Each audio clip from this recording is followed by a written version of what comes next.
Kedarnath 2024లో NEET exam రాసావు కదా, దానిలో ఎన్ని మార్కులు స్కోర్ చేశావు?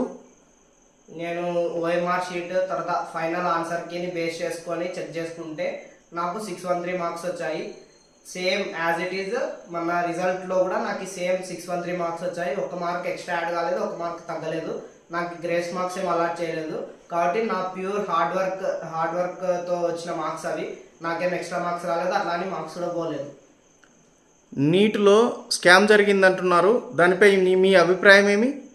యాక్చువల్ అంటే నేను సదరన్ స్టేట్ నుంచి మాట్లాడుతున్నాను. నా స్టేట్ ఏపీ, ఆంధ్రప్రదేశ్.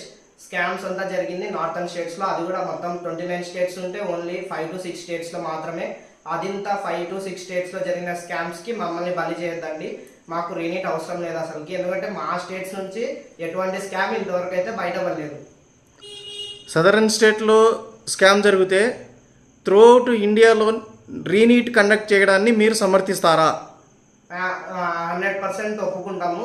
సదరన్ స్టేట్స్లో కూడా అంటే సోకాల్ ఆంధ్రప్రదేశ్ కానీ తెలంగాణ కానీ ఇలా లోకల్గా మాకు నియర్ బై బౌండరీ స్టేట్స్లో ఎక్కడైనా సరే స్కామ్ జరిగిందంటే ఆల్ ఓవర్ ఇండియా పెడితే కూడా యాక్సెప్ట్ చేస్తాము. కానీ ఇంతవరకు మాకి స్కామ్ మా స్టేట్స్ నుంచి ఏది బయటపడలేదు. ఒకవేళ బయటపడితే రీనీట్ ఆల్ ఇండియా మేము యాక్సెప్ట్ చేస్తాం.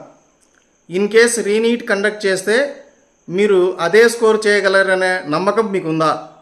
100% ఉండదు. ఏ నీట్ ఆస్పిరెంట్ కూడా ఉండదు, నాకు ఒక్కటే కాదు. ఎందుకంటే మళ్ళీ అదే ఫామ్ తోటి అదే టెంపో తోటి కంటిన్యూ కాలేము. మళ్ళీ ఆ ఫామ్ అందుకోవడానికి చాలా రోజులు పడుతుంది. ఆల్రెడీ మేము నీట్ రాసి 1 month అయింది కాబట్టి మా లైఫ్ మేము ఎంజాయ్ చేస్తున్నాము.